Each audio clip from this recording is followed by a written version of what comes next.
नमस्कार विद्यार्थी मित्रांनो.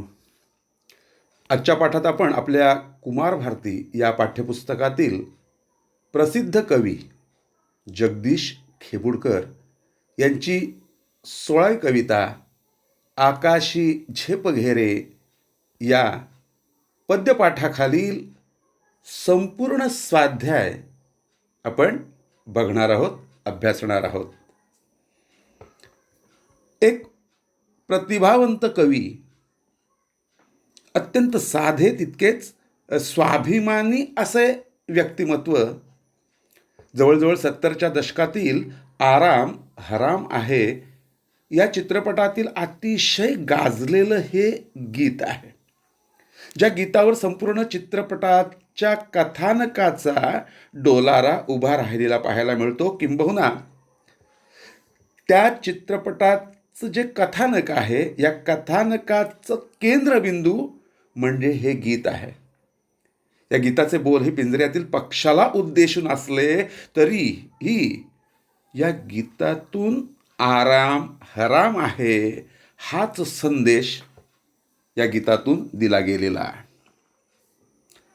मित्रांनो, प्रस्तुत कवितेतून कवी जगदीश खेबुडकर यांनी माणसाने परावलंबत्व सोडून स्वतःची ताकद, स्वतःच्या क्षमता यावर निष्ठा, विश्वास ठेवून ध्येयाची उंच उंच शिखरे करावीत हा संदेश दिलेला आहे. तसेच परिश्रम, मेहनत, स्वकष्ट यांचे महत्त्व देखील या कवितेतून सांगितलेले आहे. तर मित्रांनो, चला तर मग बघूया या कवितेसंबंधी विचारल्या जाणाऱ्या संभाव्य कृती. बघूया आपण. पहिली कृती बघा, जी आकलनावर आधारित ही कृती आहे. लक्षात घ्या, पुस्तकाच्या पाठीमागे स्वाध्याय म्हणून हे दिलेली आहे. बघा, तुलना करा. तुलना करा कोणाची? कशाची? पिंजऱ्यातील पोपट आणि पिंजऱ्याबाहेरील पोपट. बघा, आता इथे या कवितेत कवीने पिंजऱ्यातील पाखराचे प्रतीक हे माणसासाठी वापरलेले आहे. संपूर्ण कवितेत पोपट या पक्षाचा कुठेही उल्लेख केलेला नाही. अगदी कवितेच्या बाजूला जे चित्र आहे त्यामध्ये देखील प्रतिकात्मक म्हणून इतर पक्षी दाखवलेले आहेत. त्यामुळे उत्तर लिहिताना मात्र सरळ सरळ पोपटाचे पिंजरातील जीवन आणि त्याचे पिंजऱ्याबाहेरील जीवन कसे आहे हे उत्तर अपेक्षित आहे. कारण प्रश्न हा आकलनावर आधारित आहे. तर बघा, पिंजऱ्यातील पोपट आणि पिंजऱ्याबाहेरील पोपट. बघा, पिंजऱ्यातील पोपटाकडे जर बघितलं तर त्याचं जीवन कसं असतं? तर बघा, पिंजऱ्यातील पोपटाला जीवन जगण्यासाठी धडपड कष्ट करावे लागत नाहीत. त्याचबरोबर मोकळेपणाने संचार करण्याचे स्वातंत्र्य देखील त्याला मिळत नाही. त्याचं आयुष्य पिंजऱ्यामध्ये अगदी बंदिस्त असं आयुष्य असतं. त्याचबरोबर आयुष्य परावलंबी असते. तर पिंजऱ्याबाहेरील पोपट बघा की स्वतःचे पोट भरण्यासाठी त्याला कष्ट करावे लागतात. स्वच्छंदीपणे विहरण्याचे स्वातंत्र्य उपभोगता येते. मुक्तपणे आयुष्य जगता येते. स्वावलंबी आयुष्य जगता येते. असा फरक म्हणजे ही तुलना पिंजऱ्यातील पोपट आणि पिंजऱ्याबाहेरील पोपट अशी या ठिकाणी केलेली आहे. आता यानंतर दुसरी कृती बघा की पाखराला स्वसामर्थ्याची ओळख करून देणाऱ्या कवितेतील ओळी शोधून लिहा. प्रश्न नीट बघा. या ठिकाणी तुम्हाला लक्षात घ्या, कवितेचा आधार घ्यायचा आहे की स्वसामर्थ्याची ओळख करून देणाऱ्या कवितेतील ओळी. तुम्ही जर बघितलं पहिल्या ध्रुपदाच्या 2 ओळी सोडल्या तर दुसरं जे कडवं आहे त्यामध्ये सरळ सरळ 2 ओळी दिलेल्या आहेत. अन्यथा संपूर्ण कवितेमध्ये अशा पद्धतीची ओळख कुठेही झालेली नाही.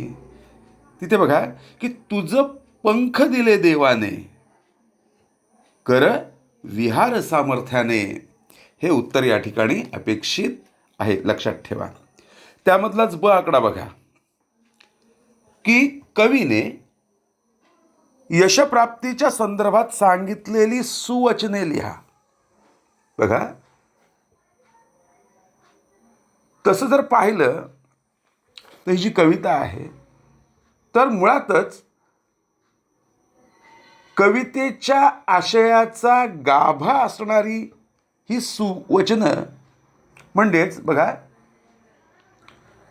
कष्टाविण फळ ना मिळते आणि घामातून मोती फुलले. म्हणजे कष्टाचं महत्त्व बघा, यशाचं गमक ज्या ओळींमध्ये दडलेलं आहे त्या या 2 ओळी आहेत की या 2 ओळींमधून श्रमाचे, मेहनतीचे, परिश्रमाचे, कष्टाचे महत्त्व कवीने या ठिकाणून अधोरेखित केलेले आहे. बघा, तिसरी कृती बघा. या कृतीमध्ये देखील उत्तरे लिहिताना कवितेचा आधार घेऊन सरळ सरळ उत्तरे लिहायची आहेत. त्याच ठिकाणी बघा, आपण बघितलं की मगाशी जे दुसरं कडवं जे आहे त्यामध्ये या कृतीचं सरळ सरळ उत्तर दिलेलं आहे. कृती काय आहे, कोणती कृती सोडायला सांगितलं आहे, तर कवी पक्षाला ओलांडून जायला सांगत आहेत त्या गोष्टी. बघा, इथे आशयाचा काही संबंध नाही. कवितेमध्ये या दुसऱ्या कडव्यामध्ये सरळ उत्तर दिलेलं आहे. काय काय सांगितलेलं आहे की बघा बघा, तुझं पंख दिले देवाने, कर विहार सामर्थ्याने, दरी डोंगर हिरवी राने, जा ओलांडून या सरिता सागरा. मग कवी पक्षाला ओलांडून जायला सांगत असलेल्या गोष्टी बघा, दर्या, डोंगर, हिरवी राने, नद्या आणि समुद्र. पुढली कृती बघा, जोड्या लावा. बघा, कशाच्या जोड्या लावायच्या आहेत बघा, कवितेतील संकल्पना आणि त्या संकल्पनेचा अर्थ. बघा,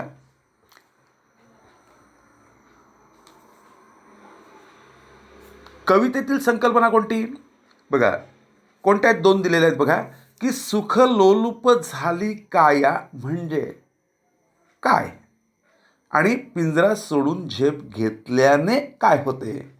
तर बघा, पहिल्यांदा इथे बघा, सुख लोलुप शब्द बघा कसा आहे तो. सुख लोलुप, सुख उपभोगण्याची आस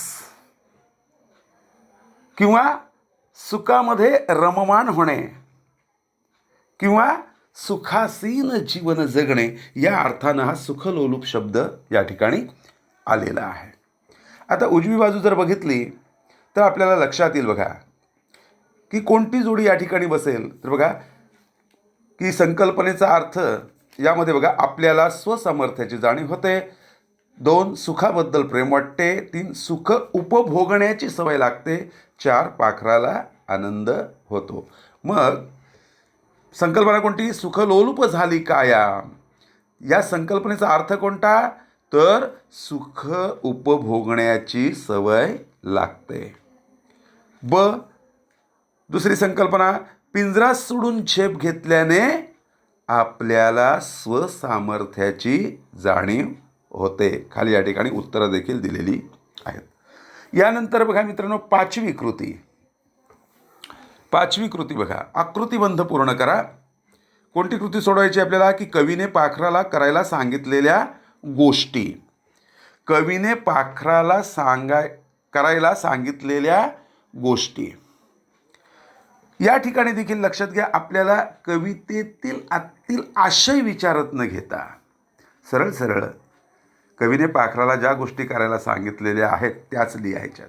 काय सांगितलेलं आहे पाखराला, की आकाशी झेप घे, सोन्याचा पिंजरा सोडून दे, सामर्थ्यानं विहार कर आणि सरिता सागर ओलांडून जा, अशा पद्धतीनं कवीनं पाखराला करायला सांगितलेल्या या गोष्टी आहेत. यानंतर मित्रांनो बघा, 6वी जी कृती आहे, ही कृती आता बदललेला आराखडा जर कृतीपत्रिकेचा विचारात घेतला तर पूर्वी बऱ्याच वेळेला संपूर्ण 8 मार्कावर असा प्रश्न विचारला जायचा, तो म्हणजे रसग्रहण करा असा प्रश्न 8 मार्काला. बऱ्याच वेळेला व्हायचं काय, जर विद्यार्थ्यांना जमलं नाही तर 8च्या 8 गुण तुमचे फुकट जायचे किंवा मिळायचे नाही. आता या बदललेल्या आराखड्यानुसार 2 भाग केलेले आहेत बघा, लक्षात घ्या. वास्तविक पाहता संपूर्ण कवितेचं रसग्रहण. आता या ठिकाणी लक्षात घ्या, इथे अशी कृती विचारली जाईल की खालील मुद्द्यांच्या आधारे कवितेसंबंधी खालील कृती सोडवा, मुद्दे दिलेले असतील. मग या ठिकाणी मित्रांनो एकच गोष्ट करायची आहे, लक्षात घ्या, ज्या 7 कविता आपल्याला आहेत, या कवितेचं नाव लक्षात घ्या. ती जी कविता जी लिहिली गेलेली आहे ते कवी किंवा कवयित्री कोणत्या कविता संग्रहातून ही कविता घेतलेली आहे आणि कवितेचा विषय, या गोष्टी प्रत्येक लक्षात ठेवा. या जर गोष्टी लक्षात जर आल्या तर आपल्याला ह्या कृती सोडवणं सोपं जातं. आता बघा की खालील मुद्द्यांच्या आधारे कवितेसंबंधी खालील कृती सोडवा. मुद्दा कोणता बघा की प्रस्तुत, म्हणजे आपण कोणत्या कवितेबद्दल बोलतोय, आकाशी झेपघेरे, की प्रस्तुत कवितेचे कवी कवयित्री कोण आहेत, कवी जगदीश खेबुडकर. यानंतर प्रस्तुत कवितेचा विषय कोणता, की स्वसमर्थतेची ओळख व स्वातंत्र्याचे मोल अर्थात कष्टाचे महत्त्व, हा कवितेचा विषय आहे. आणि यानंतर तिसरा मुद्दा बघा, हा तो एक गुणाला प्रश्न येतो, कृती येते. तर या ठिकाणी 2 मार्कांसाठी म्हणजे एकूण 4 मार्कांसाठी इथे ही कृती विचारली जाते. अर्थात त्याला विकल्प असतो आणखीन एका कवितेचा. लक्षात घ्या, 2 कवितेंपैकी एका कवितेवर अशा स्वरूपाचा प्रश्न आपल्याला विचारला जातो, म्हणजे एका कवितेचा विकल्प या ठिकाणी असतो. आता प्रश्न काय, कविता आवडण्याचे वा न आवडण्याचे कारण. लक्षात घ्या, या ठिकाणी तुम्हाला देखील बघा की जसं पिंजऱ्याबाहेरील पोपटाला ज्या पद्धतीने जे स्वातंत्र्य असतं, तसंच स्वातंत्र्य तुम्हाला देखील अशा पद्धतीचा प्रश्न सोडवण्यासाठी तुम्हाला देखील स्वातंत्र्य असतं. परंतु पद्यपाठाचा जो विषय आहे त्या विषयाला आणि आशयाला अनुसरून तुमचं उत्तर असलं पाहिजे.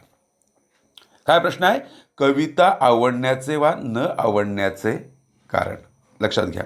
आता या ठिकाणी उत्तर लिहिलेलं आहे बघा, काय लिहिलेलं आहे की 70च्या दशकातील आराम हराम आहे या मराठी चित्रपटातील हे गीत आहे. अर्थात लक्षात घ्या, हे माझं मत आहे, लक्षात ठेवा.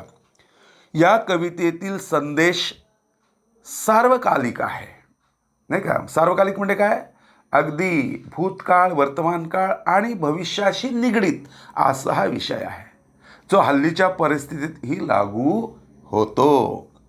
स्वसामर्थ्याची जाणीव करून देणारी ही कविता प्रयत्नवादाकडे नेणारी आहे.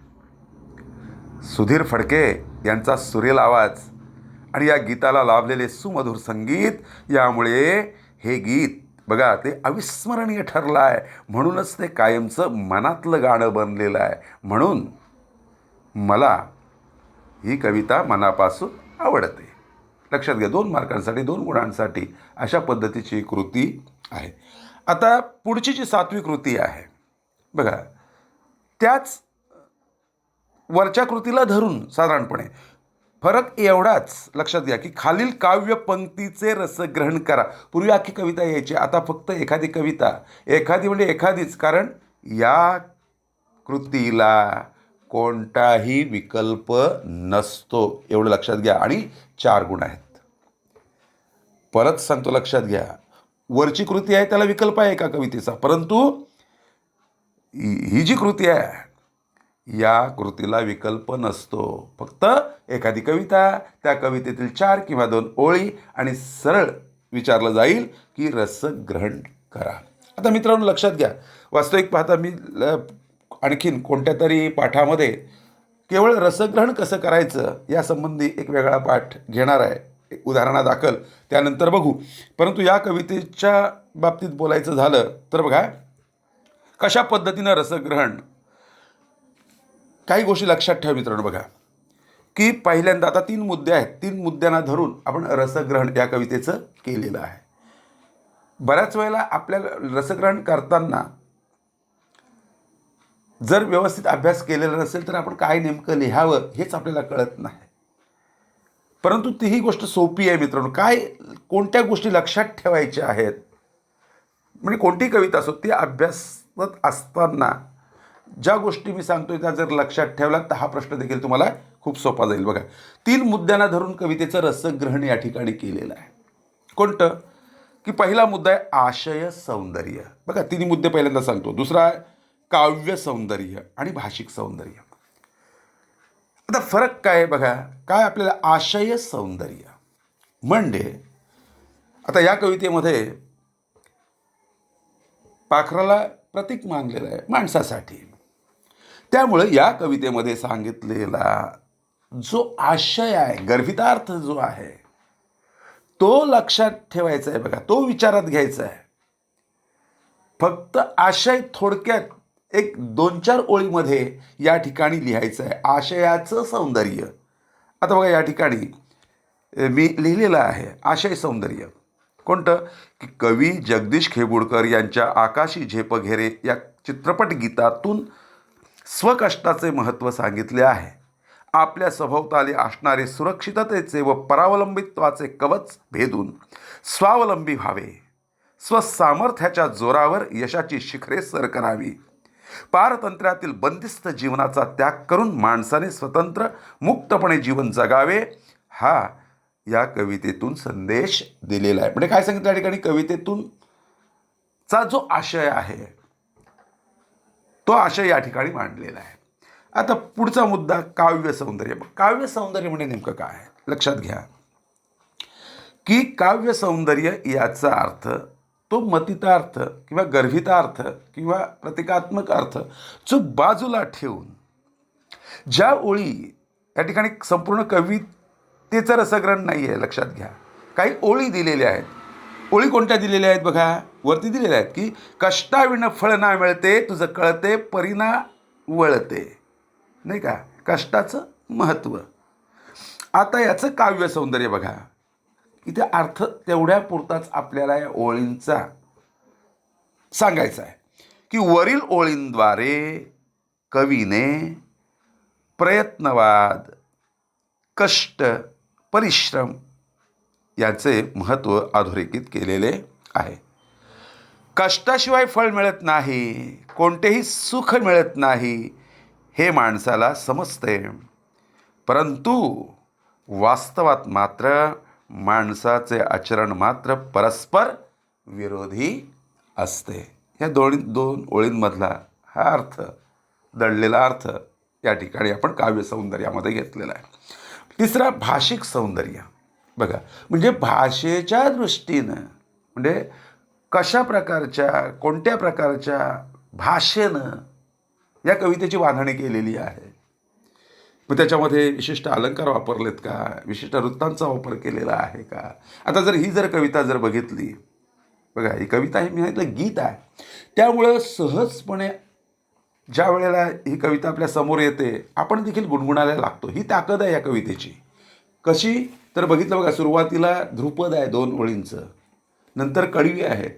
ज्या वेळेला आपलं एक कडवं संपलं की लगेच आपण ध्रुपदावर परत वरती येतो, पुन्हा दुसऱ्या कडव्याकडे येतो. त्यामुळं कवितेला एक प्रकारची लय प्राप्त होते. अर्थात ही लय प्राप्त होण्यासाठी अगदी शब्दरचना देखील त्या पद्धतीनं कवी जगदीश खेबुडकर यांनी केलेली आहे.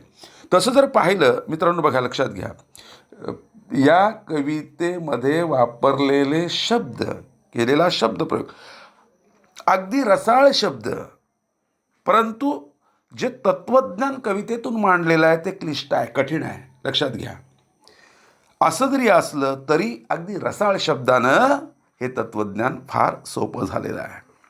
बघा, अर्थगर्भातून नादमयतेकडे नेणारी शब्दरचना, वरील ओळींमध्ये बघितलं आपण अनुप्रास अलंकार साधला गेलेला आहे.